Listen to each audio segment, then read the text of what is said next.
So first கொஸ்டினில் move ஆகிடலாம். First question என்னதுன்னா, the following scheme of reconstruction has been approved for Wind Limited.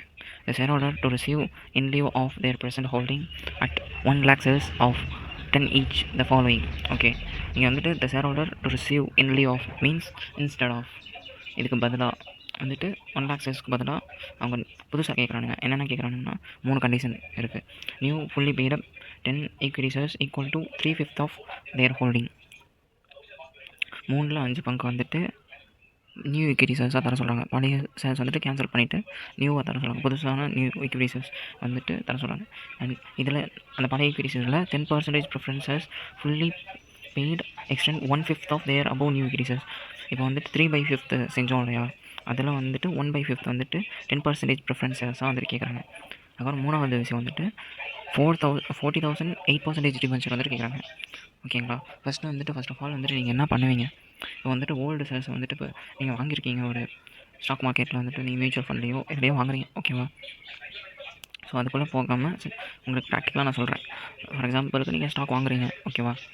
அந்த company அது எந்த பேலன்ஸில் வச்சுருக்கோன்னா கிரெடிட் பேலன்ஸில் தான் வச்சுருக்கோம்.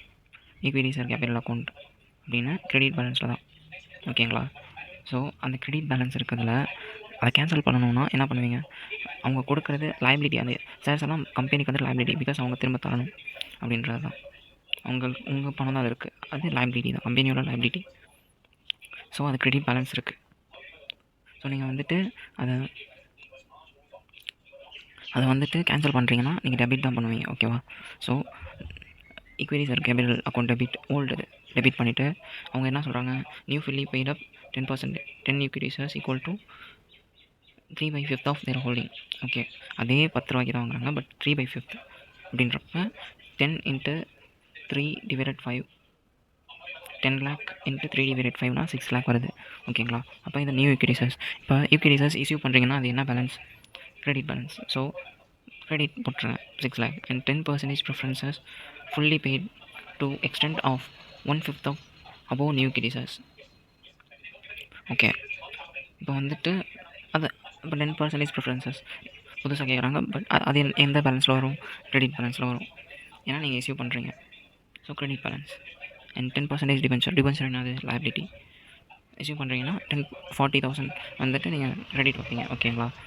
ஓகே, மிச்சம் இருக்க அமௌண்ட் எங்கே போகும் அப்படின்னு கேட்டிங்கன்னா இதுதான், இங்கே தான் பெரிய ஒரு இதே இருக்குது. இப்போ நம்ம மெயின்டைன் பண்ணுறது என்ன அக்கௌண்ட்ஸ், ரீகன்ஸ்ட்ரக்ஷன் அக்கௌண்ட்ஸா. ஸோ ரீகன்ஸ்ட்ரக்ஷன் எழுதுறாங்க. So balance amount, balancing figure எல்லாமே வந்துட்டு நம்ம ரீகன்ஸ்ட்ரக்ஷன் அப்படின்னு தான் எழுதணும் இந்த சம் பொறுத்த வரைக்கும். ஸோ வந்துட்டு ரீகன்ஸ்ட்ரக்ஷன் அக்கௌண்ட் ஃபஸ்ட்டு என்ன entry, equity share capital account debit to new equity share capital account to 10% preference share account to 40,000 என்னது 8% டிபென்ச்சர் 40,000 ருபீஸ்க்கு. ஓகேவா. So equity share capital account debit to equity share capital account to 10% preference share account to 8% debenture. So இதுதான் entry. தென் வந்துட்டு balancing figure to reconstruction. So first entry முடிஞ்சது. So ரெண்டாவது and issue of 1 lakh 10% debenture 10% first debenture was made and allotted. Okay, நீங்கள் வந்துட்டு payment for the same being received in cash for faith. Okay,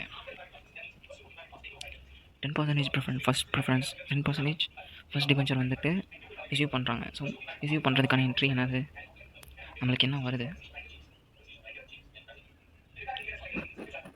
நம்ம issue பண்ணியிருக்கோம் அப்படின்றப்ப நம்மளுக்கு அவங்க cash தராங்க, அந்த கம்பெனிக்கு கேஷ் உள்ள வருது. Cash account debit to 10% debenture. இதுதான் வந்துட்டு என்ட்ரி. ஸோ ஓகே, இது ஈஸியாக இருக்குது. தென் வந்துட்டு மூணாவது அட்ஜஸ்ட்மெண்ட் பொறுத்த வரைக்கும் என்ன இருக்குது, goodwill with stood at 1,40,000 was completely written of.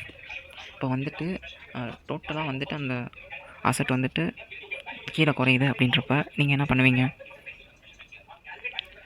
Totally அந்த அசட் வந்துட்டு கீழே குறையுது அப்படின்றப்ப நீங்கள் என்ன பண்ணுவீங்க, இப்போ டெபிட் பேலன்ஸில் இருக்கிறது, இப்போ அசட் வந்துட்டு டெபிட் பேலன்ஸ். ஸோ அது ஃபுல்லாக கீழே போகுது அப்படின்றப்ப, அது மைனஸ் ஆகுதுன்றப்ப அது கிரெடிட் வைப்போம். So completely written off asset இருந்தது நம்மளுக்கு இல்லை அப்படின்றப்ப என்ன பண்ணுவீங்க, ரீகன்ஸ்ட்ரக்ஷன் அக்கௌண்ட் டெபிட் டு என்னது, குட்வில் அக்கௌண்ட். அசட் வந்துட்டு டெபிட் பேலன்ஸ், அது குறையுதுன்னா கிரெடிட் வைக்கிறோம். ஸோ இதுதான் மேட்டர்.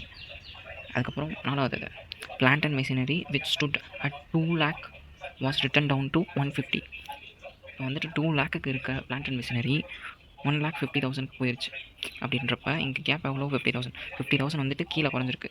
அசெட் நம்மளுக்கு கீழே குறையுதுன்னா நான் என்ன சொன்னேன், reconstruction account debit to plant and machinery 50,000 இதுதான். தென் வந்துட்டு freehold property which stood at 1,50,000 was written down to 50.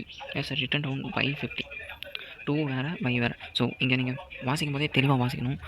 அங்கே ரிட்டன் டவுன் 2ன்னு போட்டிருக்கா, ரிட்டன் டவுன் பை அப்படின்னு போட்டிருக்கா. அப்படின்னு ரிட்டன் டவுன் 2னா இதுலேருந்து இது வரைக்கும் குறைஞ்சிருக்கு. ரிட்டன் டவுன் பை அப்படின்னா இந்த அமௌண்ட் குறைஞ்சிருக்கு அப்படின்றது. ஸோ ரெண்டுத்துக்குமே டிஃப்ரெண்ட் மீனிங்ஸ் இருக்குது.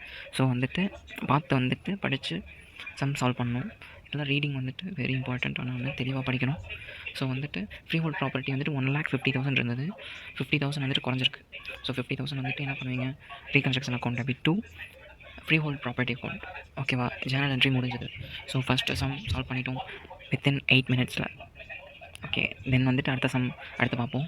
ஒவ்வொரு சம்மாக வந்துட்டு செப்பரேட்டாக தான் நான் அப்லோட் பண்ணுவேன். So don't worry. ஸோ இந்த வீடியோ உங்களுக்கு பிடிச்சிருந்துச்சுன்னா ஜஸ்ட் ஃபாலோ பண்ணிக்கோங்க. உங்களுக்கு என்ன சம் வேணுமோ சொல்லுங்கள், வி கேன் டூ. எந்த டாபிக் இருந்தாலும் ஓகே தான், பட் அக்கௌண்ட்ஸில் இருக்கணும். ஃபிசிக்ஸ் கெமிஸ்ட்ரியெல்லாம் எடுக்க சொல்லிடாதீங்க, எனக்கு அதை பற்றின நாலேஜ்லாம் இல்லை. ஸோ அக்கௌண்ட்ஸ் பேசிஸாக எந்த சப்ஜெக்ட் இருந்தாலும் நம்ம கற்றுப்போம் அண்ட் பார்ப்போம். தேங்க்யூ.